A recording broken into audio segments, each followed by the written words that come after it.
Dans 2 ans, Ford va rejoindre les catégories prototype en IMSA, le championnat d'endurance américain, et en WEC, le championnat du monde d'endurance. L'occasion de porter ma plus belle casquette du WEC. Critiquez pas mes lumières, faut vraiment que j'investisse, je sais. Ça donnera peut-être lieu à une nouvelle bataille Ford-Ferrari. Enfin, même si les voitures ne sont pas exactement dans la même catégorie.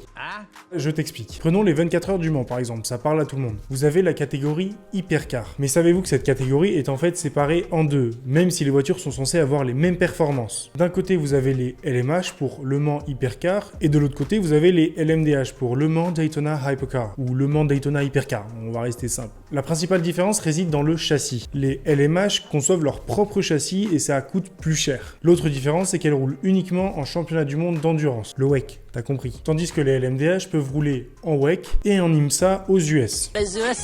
Je dis peuvent rouler parce que par exemple l'Alpine est une LMDH. Mais pourtant, elle ne roule pas en IMSA. A l'inverse, l'Acura roule en IMSA, mais pas en WEC. Et les constructeurs en LMDH ne fabriquent pas leur propre châssis. Ce sont des constructeurs de châssis qui s'occupent de ça. Et il y a 4 constructeurs de châssis validés par la FIA. En gros, c'était les constructeurs validés par la FIA en 2017 pour faire les châssis des LMP2. Mais comme il y a plus que 4 constructeurs dans la catégorie LMDH comme Lamborghini, Alpine, BMW ou Porsche, ça permet de mutualiser les coûts et donc d'avoir une voiture moins chère à faire rouler. Abonne-toi pour attendre la deuxième partie où je vais te parler un peu plus en détail de ces châssis et de leur performance. Parce qu'il y en a certains qui ont un peu plus de mal que d'autres.